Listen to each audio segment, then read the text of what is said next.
সবসময় আম্মুই বলতো, কখনো আম্মু ছাড়া কিছু ডাকিনি, জীবন অর্জনই নেই। সবাইকে ভূতের ভয় দেখায়, সকালবেলা সবাইকে ভয় দেখায়, শয়তান এটা তাহলে ওই করে। আমাকে না, শুধু সবাইকে জ্বালাতো। সালমান ছোট থাকতে আমার সঙ্গে টেলিভিশনে নাটক করেছে। তো আমি শাবনূর আর সালমান, আমরা যখন বিক্ষোভ থেকে শুরু করলাম কাজ, তারপরে স্বপ্নের ঠিকানা, তারপরে এটা বেশ কয়েকটা কাজ করতে করতে হয় কি, একসাথে কাজ করতে করতে তো ম্যাচিং হয়ে যায়। শাবনূর সালমান কেন হলো, তারপরে যে শাবানা আলমগীর কেন হলো, এটা হয়ে যায়, এটা দর্শকের চাহিদা হয়ে যায়, বা ধরো আমাদের মধ্যে একটা আন্ডারস্ট্যান্ডিং হয়ে যায়, শিল্পীদের মধ্যে একজন একজনের সাথে কমফোর্টেবল ফিল করে।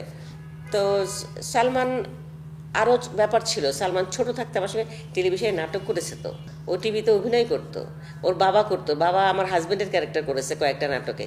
যে আনসারি ছিলেন টেলিভিশন প্রডিউসার, উনি নাটক করলে পরে বেশ কয়েকটা নাটকে উনি আমার হাজব্যান্ডের ক্যারেক্টার করেছে। তখন সালমান আমার ছেলের ক্যারেক্টার করেছে, তখন থেকে আমাকে চেনে জানে আমাকে।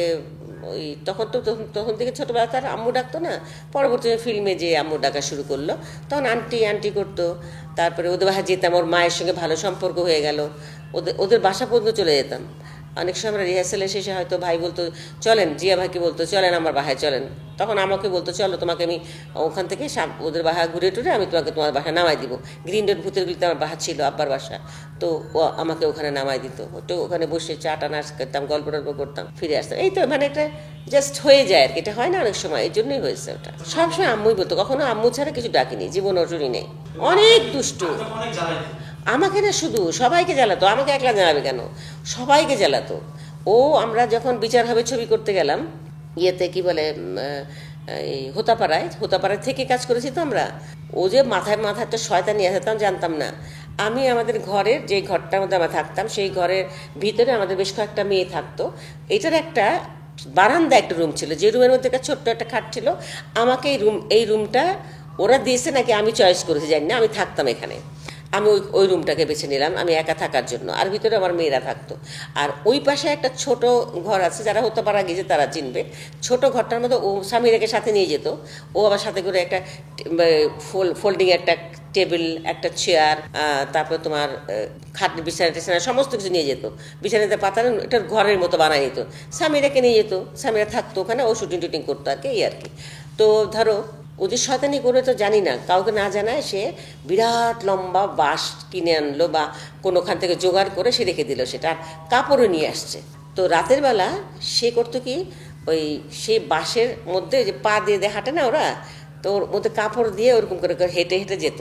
তো এটা সকালবেলা সবাইকে ভয় দেখাতো যে এই বাড়িতে ভূত আছে, কিন্তু রাত্রেবেলা আমি দেখছি। কারণ ওই দিকের বড় ঘরটার মধ্যে আবার তোমার ডিরেক্টর থাকতেন, তোমার প্রডিউসারে যে থাকতেন, আবার অ্যাসিস্ট্যান্ট ডিরেক্টর, মানে অনেকেই থাকতো ওটার মধ্যে, এইরকম আর কি, মানে এক এক ঘরে থাকতো। তো ওদেরকে ভয় দেখাতো, বুঝছো। তা আমি একদিন আবিষ্কার করলাম যে আমি যে রুমটায় থাকি এইটার অপোজিটেই তো ওই ঘরটা। আমি দেখলাম কি ও বের হলো, আমি ওই জানালার একটা জায়গার মধ্যে একটা ফাঁকটা একটু বেশি, জানালার যে কাঠটা লাগানো হয়েছে না তোমার ইয়েটা, ওইটা একটু ফাঁক বেশি। আমি ওখান থেকে তাকালাম, আওয়াজ পেয়ে, ফুসফুসে আওয়াজ পেয়ে, কিরে এত রাত্রে, তাকায় দিয়ে কি ও ঘর থেকে বেরোলো, বেরিয়ে নিয়ে বাঁশটা পিছন থেকে ছিল এটাকে টেনে নিয়ে আসলো, এনে কাপড়টা নিল। কাপড়টা নেওয়া দেখি তো বুঝে গেছে শয়তান এটা তাহলে ওই করে, ও সবাইকে ভূতের ভয় দেখায়, সকালবেলা সবাইকে ভয় দেখায়।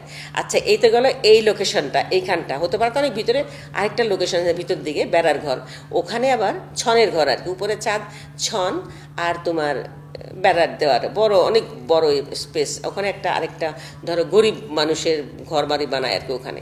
তো ওইখানে সে এটা দিয়ে হেঁটে হেঁটে যেত, যে আমাদের লাইটের লোকজন ওখানে থাকতো, ওদেরকে ভয় দেখাইতো। তো ওরা ধরো ঘরের থেকে বের হতো, হয়তো কেউ বেরোতো, কেউ ভিতর থেকে দেখতো। পরে তো 2 দিন 3 দিন এই কাম করার পরে সবাই বুঝে গেছে যে শয়তান এটা ওই করে, বুঝছো। কিন্তু প্রথম 2 দিন সবাই ভয় পেয়ে গেছে, সত্যি সত্যি।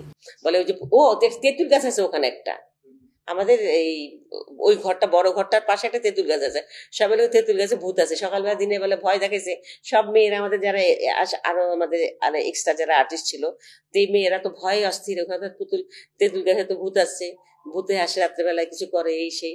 কারণ আমি সেকেন্ড ডে না থার্ড ডে তাই বলে কি, হ্যাঁ আমি দেখছি ভূত। বলে ভাবি আপনি কোথা থেকে ভূত দেখলেন? আমি দেখবো না, প্রথমে মানুষ ছিল পরে ভূত হয়ে গেল। পরে না সালমান বুঝে গেছে যে হ্যাঁ, তাই বলে দিবে আমি দেখে ফেলছি।